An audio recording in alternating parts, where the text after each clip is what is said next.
So I'm going to fulfill the condition and move forward with the sale. So for the listeners, why is it important to fulfill it and not delete it?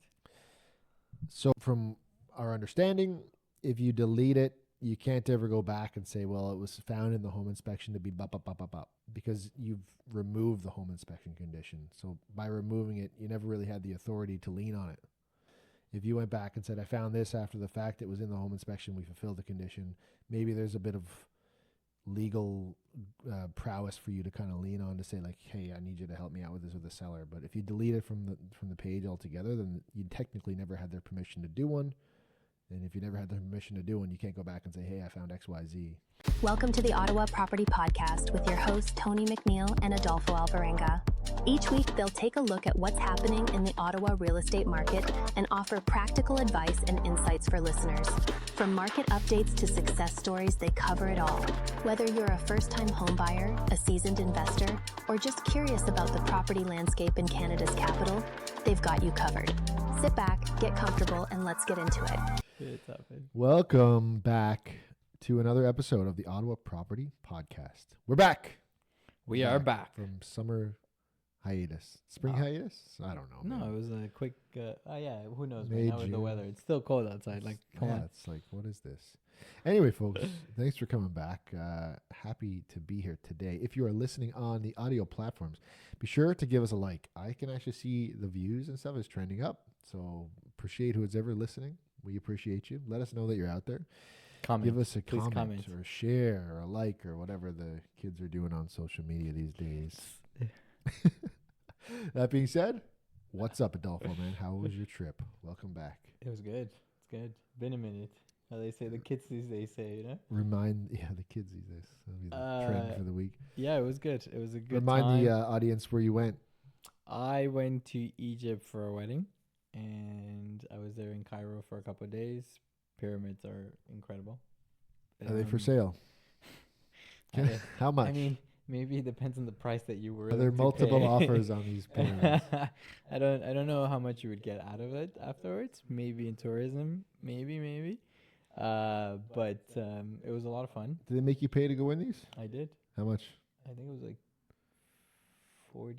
30 bucks. Okay. Well, yeah. I mean, I guess you go all that way. You're not gonna pay it. Honestly, it was worth it. It was an extra. It was a workout going up. Oh yeah. That's for sure. Because you're going like in like a little stairs. Okay. So it's like and it's like tight. I don't love that. You barely can get in.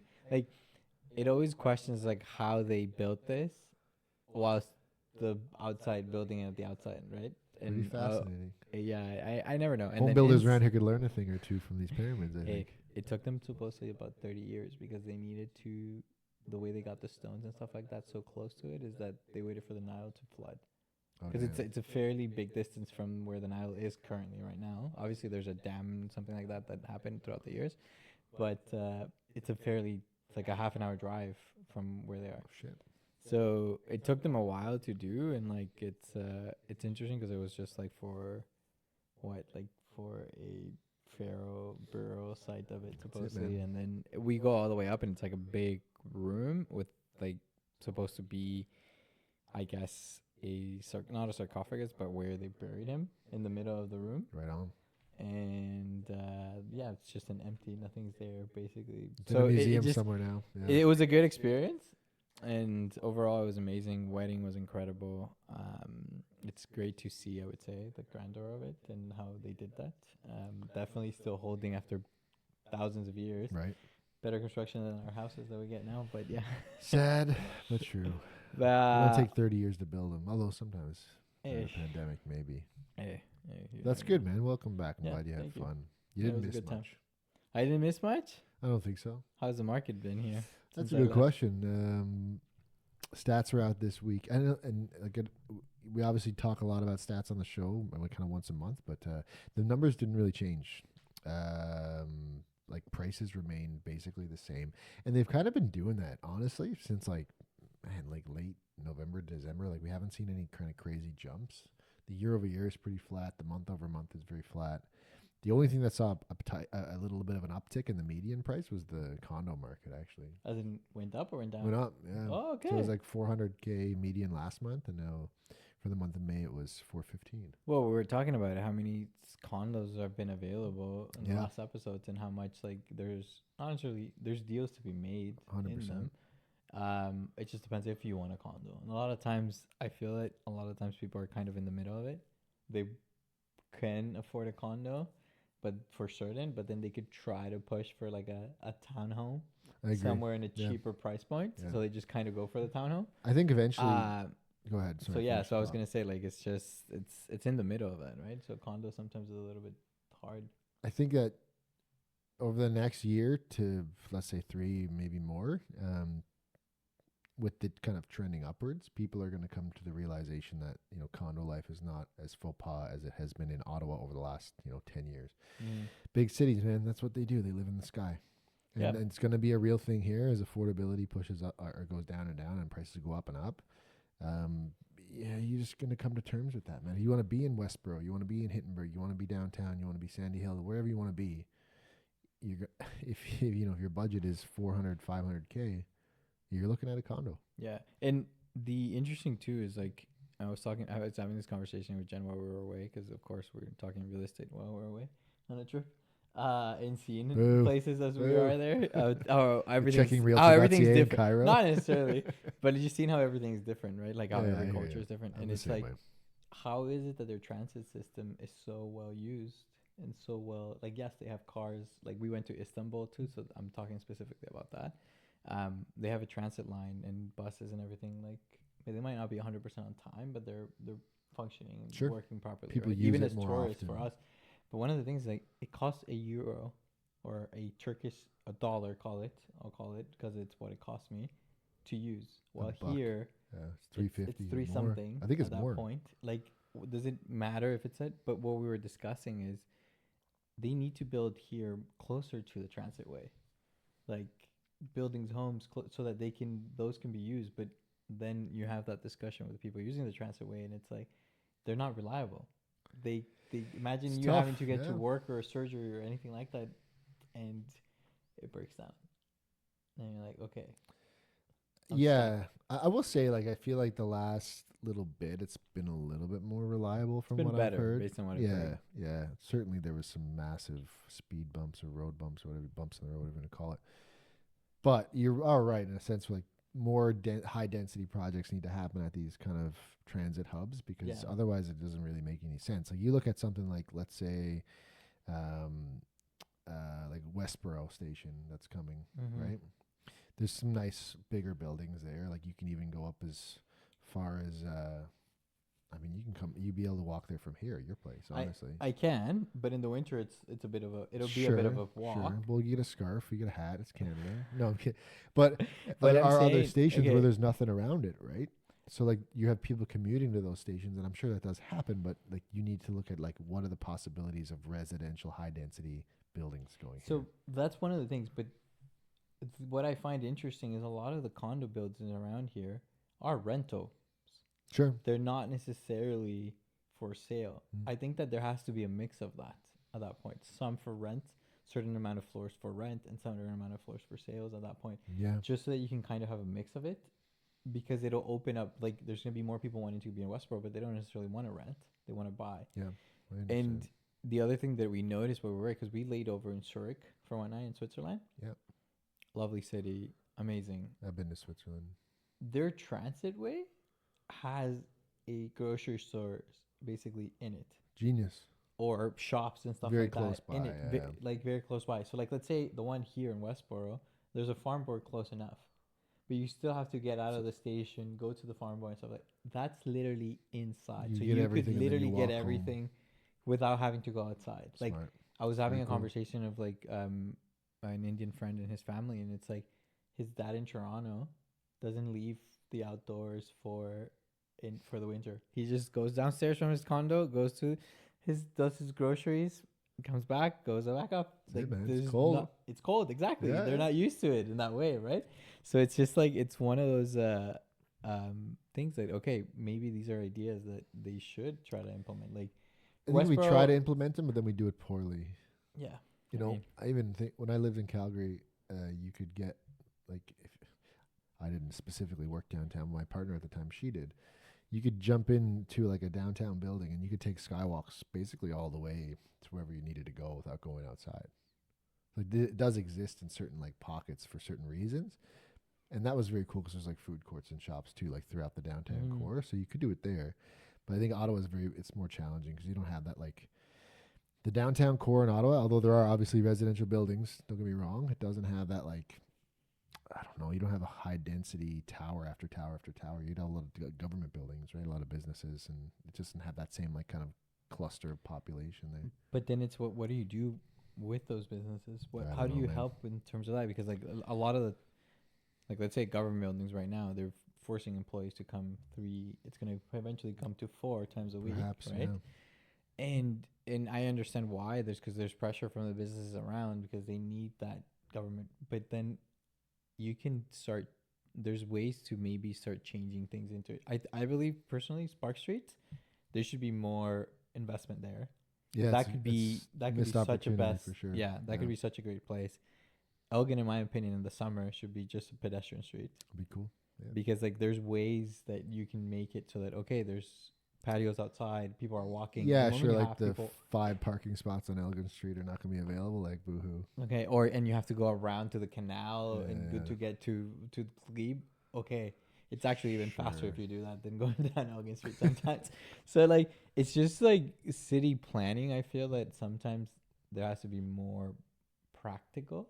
Absolutely. A lot of the times I personally feel, even like in terms of like when they create these programs for mortgages or residents and stuff like that, like they don't necessarily I don't know if they don't ask. I feel that they probably do. The professionals that are in it, it's like, okay, what could somewhat help this, you know? Yeah, it's like working for builders and looking at floor plans, and you're like, is this architect that drew this floor plan, have they ever lived in a house or a condo? Like maybe they sometimes it shows, man. I'm telling you, I've seen utility rooms where like, hey, a washing machine isn't going to fit in there like it says on the plan. So I think it applies to everything in life. Well, I remember one time we had a meeting with Jen and one of a prospect buyer, and he wanted our input in terms of a project that he was doing, and the architect had forgotten about the laundry. And I was like, I saw it, and I'm like, where are they going to laundry? In the sink. And he's like, he couldn't, like he's like, and I'm like, okay, so it's like it has to go back to the drawing board. Luckily 100%. It was caught before, but I think they hadn't really thought about that. Yeah, it's amazing the oversight that happens in anything in life. But we're going down a rabbit hole. Yeah, we are back on track here. Crack the whip, correct the ship. Back to the stats. Yeah, like so the prices have been relatively flat with the exception of the small bump in condos, and I don't know if that will sustain. Maybe that'll come down again next month. It's not like the condo market is blown up or anything, but it was interesting to see. What was the most interesting thing was that months of inventory shrank from like 3.4 to like 2.8. So it was a pretty. So we're having sales. Yeah, there was a decent amount of. I think there was 1,800 sales, which was up year over year. So there's a definite bump there. New listings, I feel like they were up as well, but not as much as they've been because obviously inventory shrank.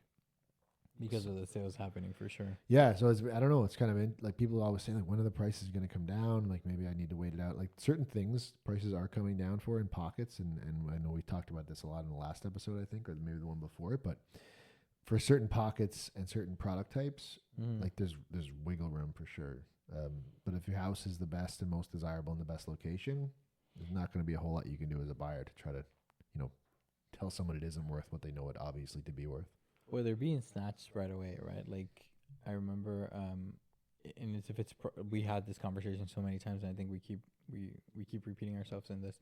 But it's like if it's priced well, if it shows well, and if it's a good location, it's well maintained, it's most likely going to be gone with multiple offers. Yep. Over asking even sometimes. Like, like I had a client who put in an offer and like, I think it was in 2 houses, and I think we spoke about this last episode before I left. Right, yeah. But it was just like, I had a conversation with him, like, this is what's going to cost you on a monthly basis if you go asking. This is what's going to cost you if you go what you wanted to offer. Like, do you want to take that chance of, like, just give them what they want, basically snatch it, secure it. And if you're going to be there for 20 years, it's not going to really matter. Is it going to matter in the long run? And like the great thing about it is like it's 2 blocks away from their place right now. They eventually got an offer on theirs sold. Oh, good. So now it's like they're done. Firm, and they're closing a week apart. Nice. So it just kind of worked out. It was like a good story overall. Yeah, and everything. Like it was good, but like it's what we keep saying. Like it is opportunities are there, yes, for negotiation in some ways, but the right properties are being snatched with multiple offers. Like it's a bit of a mix, right? I think so, yeah.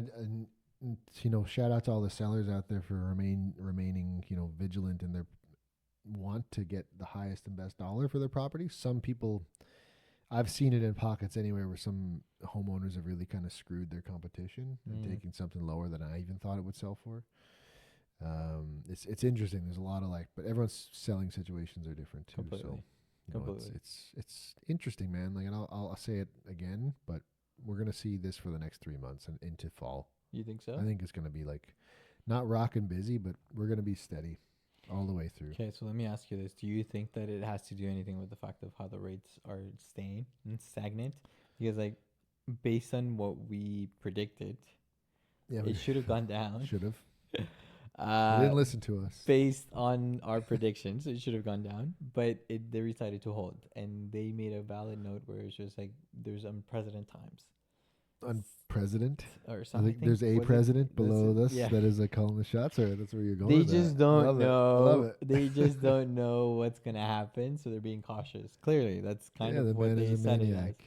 So, the question lies is okay, are we still seeing and it could go either way, right? Like, if the rates drop come next time, just because things are more calm, we know what's going on and everything. Because the unemployment has gone up, and inflation has gone down. Mm-hmm. So that's why we said there was most likely going to be a drop. So if this changes and it starts, does that create this wave of this is going to change the market instead of it being 3 months of steadiness? Is it just going to be okay, let's go in? It's a great question and something I thought a lot about, honestly, seriously. Okay. Because let's look at pricing where it is today, and like I just said, it's been pretty flat. Since last year, we haven't seen it really go up or down in any direction. So, what does it take for it to go down or up? Mm-hmm. If it is to go down, it's likely going to be that the sellers are going to wake up and say, "Okay, maybe my property is not what I thought it was worth." Right. On the other hand, if prices are going to go up, how are we going to get buyers not necessarily to see value in it, but to afford it? Mm-hmm. And the only way I see that happening is if interest rates come down. Does that make sense? Yeah. So if interest rates come down, there's more affordability. They can stretch the budget a bit to be able to get into these places. Because I don't think that the delta between what a buyer is willing to pay and what a seller is willing to accept is huge. I just think people get to that point where they just don't want to budge. Yeah. And if that delta is 30 or 40 grand, it's either the seller realizing, or it's the interest rate kind of realizing that a buyer can actually get what they want to get. Mm-hmm. Sorry, my phone is blowing up. I keep this thing on Do Not Disturb, and the only person that can get through is Louisa, and she's blowing up my phone for some reason. That's okay. It is okay. But yeah, so it'll be interesting to see where we're heading. Because I've been seeing, it is a new thing. You're fighting for deals, I feel, especially in the mortgage world right now. Interesting. And what do you mean by that? You're fighting to get financing for people? No, not entirely in that. There are some and everyone's situation is different for sure. There are some that are like that, but it's more of the competition is very between banks, brokers, financial institutions. You're fighting for business. Exactly. I got it. And it's and also there's no specific, very rarely do you see those files where very easy, government employee letter of employment, pay stub, right now it's everything's all it's on hold. There's always a fly on every single application of it, and it's a little complex in some way or another. And it's okay, you got to be creative. Okay, you got to have the experience to know what's going on. And it takes time, I feel. I'm not surprised by any of that, because even the people I'm working with, it's a little bit complicated. We have the mutual client who's trying to buy an investment property. Hopefully today, we'll TBD on that. We'll keep you posted. But that's a very complicated file where it's not just hey, this is my income, this is where I work, everything's stable, everything's cool. Yeah. Another client that I'm showing some property to later this evening. Another very interesting scenario where like they're refinancing one of their properties to purchase another. Okay. And they're converting the one in a rental, the first one. Yeah. So, but kind of my favorite we type can of talk. application. Yeah, we can talk more about that one too. I spoke with the broker that they're using. I never worked with him before, but he sounds like he's a straight up guy. That's good. It seems like he got it all figured out. I had some questions because I was like, based on our conversation, these are my concerns. Are you aware? Are we good? It was like they have a property that they live in with their parents. Okay. So husband, wife, parents. And then the parents own a rental property. Okay. So the plan is for all four of them to purchase this new place All four of them together. on title. Okay. And two of them, the husband and wife, will be living in it while the parents stay in the other property.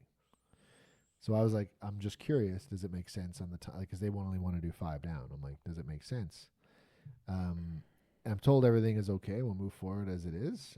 But he's confident he can do it as is.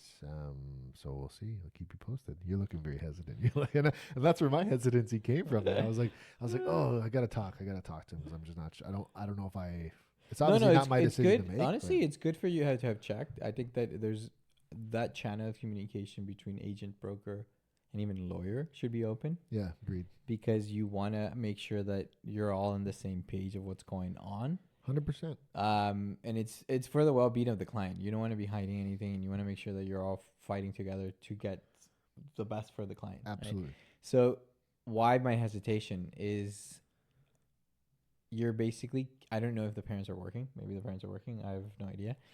If the parents are working and providing a salary, then my hesitation is like, okay, that's not fine. If they're not, then it means that their incomes have to support 3 properties. Right. And that's where it gets tricky. Interesting. I would assume, I don't know, but I would assume that both parents are working. Okay. So if that's the case and there's income being added to, then there might be no hesitation in that way. Husband and wife are younger. They're probably younger than me, maybe younger than you. We're not that far apart, but they seem like they're either not younger than us, then they're our age. So I would assume like my parents, one of them is they're both retired, but they were working up until this year. So okay.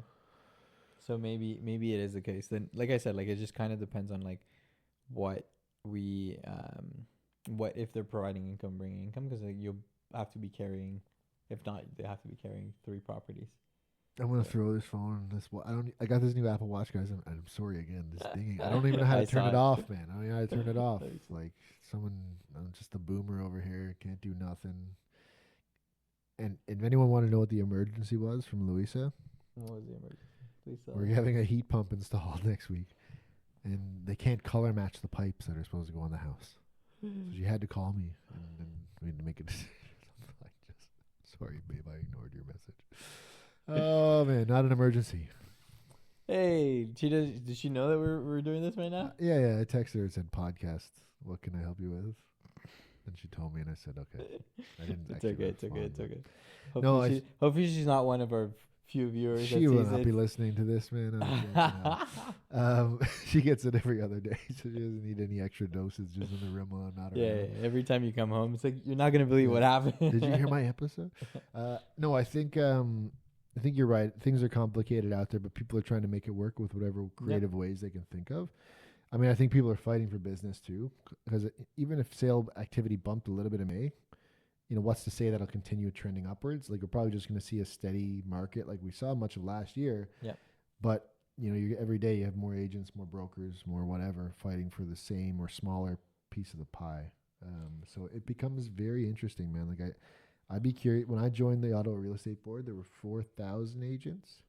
I think that's what they quoted, or maybe just over 4. Mm-hmm. I wonder what that is today after like a slower year last year and certainly a slower year before that. Like I would love to know who's surviving out there.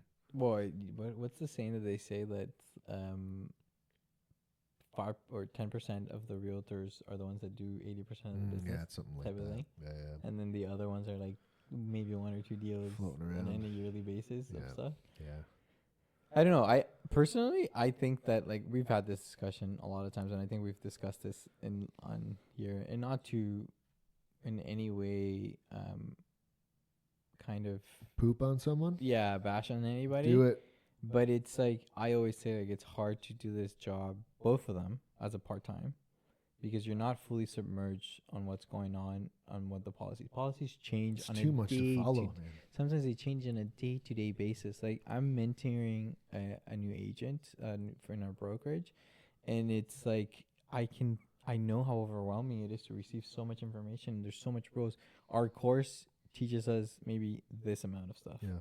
and there's like this amount of stuff Tip that of we the have to learn. iceberg, right? Yeah, so like you have to, like, it takes years to learn. Even to this day, I'm still learning, and I've been doing it for over 9 years. Like, it's wild, but like it's the reality. And the interesting part about this, and I think this is a perfect segue to this because we had this caution before, is there are things that sometimes individuals will do that are not necessarily 100% right. Mm. And we've discussed this in a way of like you know this area more than I do, and is it laziness or is it lack of knowledge at this point? So what I'm commenting about is like when you put in an offer, right, you put conditions. Sure. And in several occasions I've seen agents, real estate agents, send me an amendment saying delete this condition and add something else to whatever the offer, Yes. instead of doing what's called a notice of fulfillment, essentially saying that you fulfilled the condition, either financing or inspection, Whatever or any it other is. conditions that Yeah, are there, sure. right? So this conversation I had with you off mic basically was, and you are aware of this, and I only became aware of it through my sister, through Jen, and it's that if you do a delete an inspection, like whatever condition, it's as if it didn't exist in the offer. Yeah. Yeah. So if at any point you needed to go back, be it to the inspector, to the mortgage person, or they couldn't be able, Insurance or whatever. imagine the mortgage agent or the bank pulls the deal out of nowhere in the last few minutes just because of anything changes. You had no condition of financing. So are you even allowed to then, Can you fall back on can you something fall back never on the had? broker and of it? Yeah, because it was deleted. It was as if it was completely removed from the roster. It wasn't fulfilled, which are two different things. Yep. And we've had this discussion where is it lack of knowledge or is it laziness at that point? So I think it's A and B. Both. I think it's like a cocktail of both. Like, just to clarify some things, anyone listening who's not sure, like when you write an agreement of purchase and sale, you can add certain amount of schedules to it. Those schedules contain your conditions. Your conditions of financing inspection are good for X amount of days or a specific time, and fully protect you in a case where if you needed to back out of the offer, if you needed more time, you can ask to extend them. Like, there's a lot of variables that you can do to control them. But yes, one thing you do, if said you fulfilled this condition or you remove it, you have to respond to the seller. Like, if you don't respond, the deal automatically becomes null and void. Most of the time, the way it's written, that's the way it kind of falls into place. But I've seen it before. When we were chatting about it off camera, I'm kind of like, wow, people are still doing that, because I don't see it a lot anymore. For me anyway, but I write 99% of my own deals with the help of our assistant. And it's not good practice to do the amendment to remove. So when you do an amendment, let's say you're amending the agreement of purchase and sale that you previously signed. Let's say you had a home inspection and there was some mold in the attic, let's say.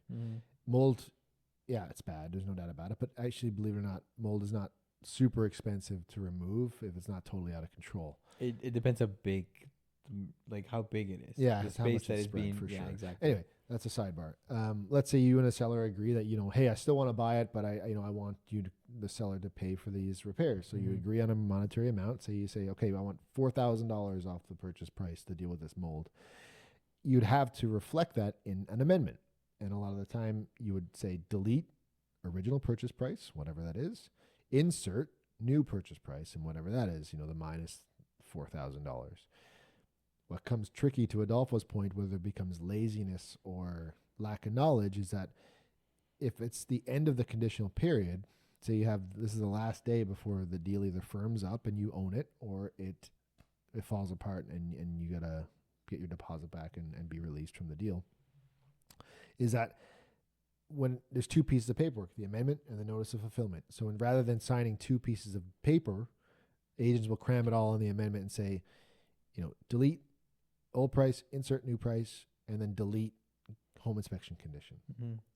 Once you delete the home inspection condition, it never existed in the eyes of a lawyer or the law or whatever. Because you just delete amended it. the agreement to delete that, to Exactly. fully remove it. You can't go back and say, well, it was in there before. No, it's not there anymore. It's only what's, up to date and valid in terms of the paperwork trail. On the other hand, notice of fulfillment of conditions, it does the same damn thing. So you could still do the amendment for the purchase price, but you would have a second document saying, hey, once you sign this amendment, I'll send you the NOF just so I know the price is good. Yeah. And I'll send this over afterwards. You fulfill the condition kind of the paper trail of a condition remains in the agreement of purchase and sale, saying, hey, I've done this, I've completed it, and to the best of my knowledge, I'm satisfied with everything that we found in this home inspection, so I'm going to fulfill the condition and move forward with the sale. So for the listeners, why is it important to fulfill it and not delete it? So from our understanding, if you delete it, you can't ever go back and say, well, it was found in the home inspection to be up, because you've removed the home inspection condition. So by removing it, you never really had the authority to lien on it. If you went back and said, I found this after the fact, it was in the home inspection, we fulfilled the condition, maybe there's a bit of legal prowess for you to kind of lean on to say, like, hey, I need you to help me out with this with the seller. But if you delete it from the page altogether, then you technically never had their permission to do one. And if you never had their permission to do one, you can't go back and say, hey, I found XYZ. Yeah, and like things that they could find, like, and just to kind of give examples, things that they could find after that weren't visible by the inspector is a crack in the foundation. Sure. Yeah. If you're buying in the winter, you don't see this. Okay, come spring, your basement starts to flood just because there's a crack in the foundation. The snow's melting, everything's going into your home. So you have no backup. You have no falling at that point. And those are very, it's still a bit of a gray area because it's difficult to prove if the seller ever knew that crack existed. Of course. But I'm with you. Yeah. If you bought it firm without a home inspection condition, because technically if you delete it, you bought it firm. Yeah. In the eyes of the law. Okay. Yeah. In my opinion. I mean, it's important information to know. That's, again, we should ask a lawyer to verify that. But based on my understanding, based on what I've heard, it's that as if you have to do both documents. Yeah, just do both, man. You can even, the way we do electronic signatures these days, you just put it in the same thing anyway, man. You just got to click the mouse twice. It's so crazy. Well, for the client, and then you send it over. When you send it to the other agent, you say, here's the amendment, get it signed. Yeah. Okay, once you have that signed back, I can send you this. And it's you already have it. It's 100%. And all you have to do is acknowledge it on the bottom. The agent doesn't even need the client to acknowledge it. They can do it on the client's behalf. It's so crazy to me that we cut corners just to kind of reduce the amount of paperwork when it talks about protecting someone that you're representing. I think most of the time, 9 times out of 10, the client wouldn't even understand the difference. Oh, so no, they're they just don't. assuming that this is how it's done, right? Yeah. And maybe the agent literally doesn't understand the difference either. I don't know, but and that's what I'm saying. Crazy. Is it lack of knowledge at that point of not knowing? Because I personally didn't know, but I don't see it on a day-to-day basis. It's not necessarily. I hadn't thought about it in years, man. Honestly, I sat a lot in Guelph and Kitchener-Waterloo, and I haven't seen it a lot, man, on my end anyway. Certainly, we don't do it. So. I see it often enough that I could say. Man. Yeah, it's very interesting. You should start calling people out for it. No, I have. Not in a bad way. Not in a bad way. Just so you know, you should definitely do the NOF, not an amendment moving forward. The one that we did that I was just talking about, where they were moving 2 blocks away and stuff like that, where they bought the house, they found it, and then sold. When there was an inspection condition, and there were a few things that they found, minimal, not major. Always is. And there's always this, exactly. And I had a conversation with the realtor, and I'm like, hey, just do a fulfillment because I need that for the inspection and the financing. I'll send that in and do the amendment separately. Just do them completely separate. And he was kind of in shock that we were having that conversation about it. Not in a bad way, but he was just like, why not just do it like this? Like how we're talking about the amendment. And why are you making me do more paperwork, Adolfo? Come on, man. Yeah. You were cool. It was mainly of I'm like, look, even as a mortgage, the company, the financing, whoever the bank is, they have to see every single document that you send. When you put stuff in an amendment, it's you there is literally, it's part of the deal fully 100%. It will be scrutinized. Yes, and it could definitely be scrutinized. The one that I had where it had mold, I actually had to wait for the mold to be completed, the work to be completed, to present both. Exactly. Because if not, it would have just raised flags. I sent it in, it's what mold? Okay, and mold is a word of always say like, okay, there's something wrong. Yeah. We have to make sure that everything is right. But luckily, I sent everything in together at the same time. They were fine, done, satisfied. I think it's like one of those things, like you said, where if files are getting complicated and there's even more hoops to jump throughout the process of securing a mortgage or making a deal happen, like why are we adding more fire to a smaller flame to make it bigger? You know what I mean? Yes, and you're also supposed to be having the best interest of the client 100%, at that man. point. So then it's like the clients, like you said, they might not even know what the difference is between one or the other. No, they would. If you never told them what an NOF was or a notice of fulfillment, they would never. It would never exist in their brains because they wouldn't know the difference. Because they think that that's how you do it because they trust you solely on that. And maybe it's like, I mean, it's been a long time since I was at real estate school. Sounds so funny to say. Real estate board. Real estate school, real estate college. But it's true, man. Like you don't spend enough time going through the paperwork. And I think I've said it on this podcast before. Like I'll never forget it. You know, you get out, you're so excited. You get signed up with a brokerage. You don't know what to do. No one teaches you anything about getting clients or anything. But I was sitting in an open house and, you know, young and naive Tony, just like happy to please, happy to be there, you know, whatever. And I met this like nice family. They seemed very nice. They liked the house. This is before COVID, so it wasn't like you could actually work an open house. And it's like, hey, this is a pretty balanced market. We could negotiate a little bit. There's time and stuff. Yeah, for sure. But he was like, yeah, I like it. I want to prepare an offer. And I was like, in my mind, I was like, to his face, I was like, yeah, I think that's a great idea. And in my mind, I was like, oh shit, they didn't tell me how to do this. I'll never forget it. I will never forget it. Getting back to my office and my broker record, like he was like, what's wrong? You seem stressed. I'm like, I got to write an offer. He's like, oh yeah, I remember my first one. He's like, they don't really teach you that, do you? And I'm like, no. But it's a learning experience. But to my point, you know, if you weren't taught it, if you're not spending enough time on it in a real estate college, like it's so crazy. We're just doing a disservice to the general public at the end of the day. And I'm not trying to pump my tires or anyone's tires. I just mean like, you know, if I was going to any profession, a mechanic or whatever, I'd want them to know the most up-to-date and the correct way to do things. You know what I mean? If the guy was fixing my brakes was like, hey, I get this shortcut because it saves me 20 minutes, but it does basically the same job, and then all of a sudden my brakes fail. Yeah. You know what I mean? Seriously. Like and I agree. Basic analogy, but yeah. And it's true. And it's like, okay, how can you be most informed to provide the best of service to your clients? Because it's technically a disservice to your clients not being in this and that way. I wonder if your liability coverage would even kick in for something. If it was to like snowball into something bigger, like, you know. Honestly, that's an interesting question because I have no idea. I don't know. I don't know if there's a minimum amount of hours that you're supposed to be kind of knowing and stuff. I don't know if there's limitations to that or how to practice or track that in any way. Don't know. But I think there's a little bit of negligence there to your point. But anyway. Yeah, because like there's even like agents, like let's say I'm gonna speak in the mortgage world, where like they've been in the industry for a while, but they might not necessarily do any other type of business. They just do A deals. Let's say they might not do B deals or private in any easy way. ones, right? And it's fine. Everybody's to each their own in that way. But then, are you actually providing the best of service for your clients if you know that there might be another solution available that may or may not help them, you know? Yeah, it's a good, I mean, hopefully they're passing them off to someone who can help them. I don't know. But yeah, I hear you. If you want like the path of least resistance at all times, like for me, I might as well just go sit at a home builder's sales center and just wait for people to come in. Yeah. Not go out and try to help them in any way, right? It's weird. I think we get pretty complacent in any career or job or whatever, right? Industry.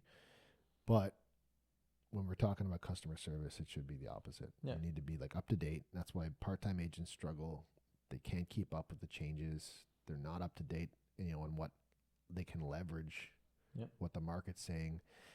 It's just a bit, it's crazy. Like I've had deals, man, where like I've dealt with agents that are from out of town, and to me, like other realtors like, oh, I got to deal with an out of town agent. This goes both ways. Like I've worked in 2 different markets, so I will say it's mostly GTA that kind of get the crappy end of the stick. But people are like, oh, I don't want to deal with an out-of-town agent. Out-of-town agents are my favorite, man. They don't, like, you know, let's say my listing is a little bit overpriced or something. You know, they're like, not necessarily aware. They don't even really challenge it a lot of the time. They're classic, like, we'll go in 10 under and see what happens. And I'm like, oh, okay, we can work with this. Yeah, for sure. Especially because, like, at that point, they're so used to the higher price points Yeah, over man. there. They see it as a deal. And they come here and it's like, this is, yeah, without knowing if it's priced well. That's true, actually. Yeah. Well, they're technically supposed to be doing comparables of the Sure. area, for sure. Do they? I don't know. They're a pain in the butt to deal with. Like, they're most of the time. I can't say all of them, but 9 out of 10 times in my experience, it's been like very pushy, very aggressive, and like I just kill people with kindness, man.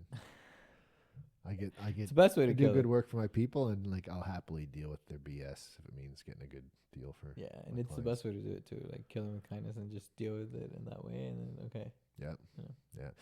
Yeah. I think we're getting to time, but I want to say before we wrap up, episode 26, Oh, half a year's worth of podcast episodes. wow. Isn't that crazy? Yeah, but You sent me a photo like yeah, a while ago. a year But that was ago. like very beta. Yeah, very when we early were first test. starting, we didn't Yeah. even have a proper place. Yeah. We barely even had 2 mics, I think, at that point. Yeah. Those are we kept having those arms that kept falling. yeah, man. Tony I every forgot time was about like, "Don't touch it, that. don't touch it." Yeah. We even had those here too. Yeah, No, it's come a that's long fine, way, it's man. good. Yeah. Here's to the rest of the year. And to those listening, thank you for listening to 26 episodes of us and our nonsense. If you've listened for the 26, And if you haven't, they're all there. Go back. just listen to the last few. We get better as we go. Yeah, the first 10 or so are a bit like, but we're getting a bit of a groove going here now. Yeah, yeah. Especially, there's more to talk about, and you get comfortable on the mic, and the banter gets better. I don't know if I'm telling the truth here, but if you feel like it's a bit better than it was before, drop us a comment. Let us know. Share it with someone you know who could value from this type of conversation. Share with a realtor if they don't know about the. Yeah, sure. Share it with your realtor. I'm happy to walk them through the paperwork for you on your behalf. Or just have Tony as your realtor. That's fair. That's fair. All our information is always in the bottom as well, guys. Calendly links. You can get in touch with us. You can always send a message to the Spotify or Apple Music. We'll see those too. But that being said, happy Father's Day to all the fathers out there. Yes. Have a good. It looks like it's gonna be a beautiful weekend. Oh, Gonna go to the Titans game. I have no idea what you're talking Doesn't about. even know what I'm talking about, guys. This guy's not a true Ottawan. It's the baseball team that we Oh, have. that's true. Yeah. It's true. I Father's forgot Day they at the were- ballpark, man. Oh, Right up are my you going? alley. Oh yeah. Oh, that's fun. Yeah, we went there a couple of games last year, and Sophie's obsessed with Cappy, the mascot. Yeah, yeah, Had yeah. a good time. That's gonna be fun. I saw your parents yesterday, so they're in town too. So Yeah, you guys they're gonna in do town. some Father's We're Day gonna stuff? do. We're doing like a bike ride and then like a brunch and lunch type thing. Nice, We're going man. to church early in the morning. I'd and love then- to see my dad on a bike, man. That'd be so funny. You've never seen your dad? No, you gotta see this. Can you still? I love your picture dad, it? but like, can't pitch you on a no, a motorcycle. I can't. He owns one, but the pedal bike, like, holy cow, that'd be funny to see. Hey, maybe you never know. At some point, maybe in the summer he'll surprise you. That's it. Maybe man. he's one of the ones listening. And he's gonna be like, you know what? I'm gonna. Well, shout out to Dad if you are listening. Leave us a comment, man. What's wrong with you? Okay, guys. Thank you so much. We'll see you next week. Thank you. Have a great weekend. Happy Ciao. Father's Day Ciao. to the Let's fathers. have those- Hey, we even got a thumbs up. Look at us doing that.